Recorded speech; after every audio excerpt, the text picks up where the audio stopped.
Assalamualaikum warahmatullahi wabarakatuh.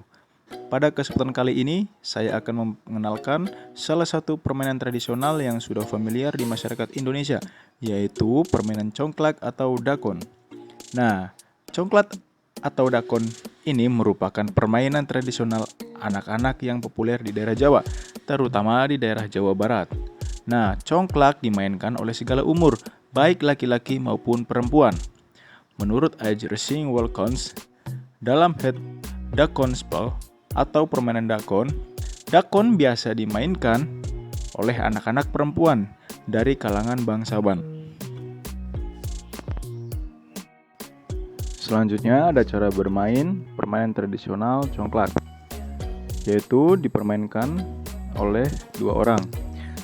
Dan papan untuk bermain umumnya terbuat dari kayu dan memiliki 16 lubang dengan 7 lubang kecil dan 2 lubang besar sebagai induk lubang. Sebelum permainan dimulai, tiap-tiap lubang kecil diisi dengan 7 buah biji congklak dengan induk lubang yang dikosongkan.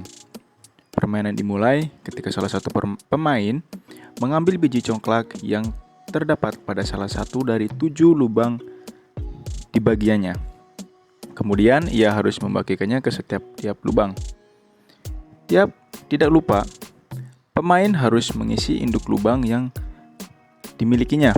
Pemain lain akan mendapat giliran ketika pemain sebelumnya sudah menghabiskan biji congklak untuk dibagikan. Permainan selesai apabila semua biji congklak dalam lubang kecil sudah habis. Pemain yang menang ialah pemain yang dengan jumlah biji congklak terbanyak pada induk lubangnya. Filosofi yang terkandung dalam permainan tradisional congklak.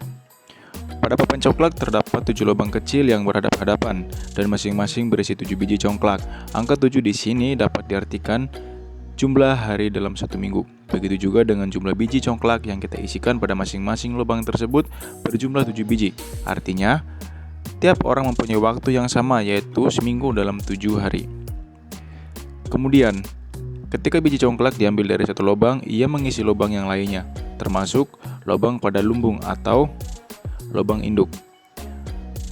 Pelajaran dari fase ini adalah setiap hari yang kita jalani akan berpengaruh pada hari-hari kita selanjutnya dan juga hari-hari orang lain. Apa yang kita lakukan hari ini menentukan apa yang akan datang pada masa depan kita. Apa yang kita lakukan hari ini bisa jadi sangat bermakna bagi orang lain. Ketika biji diambil, kemudian diambil lagi, juga berarti bahwa hidup itu harus memberi dan menerima, tidak selalu mengambil namun juga memberi untuk keseimbangan hidup.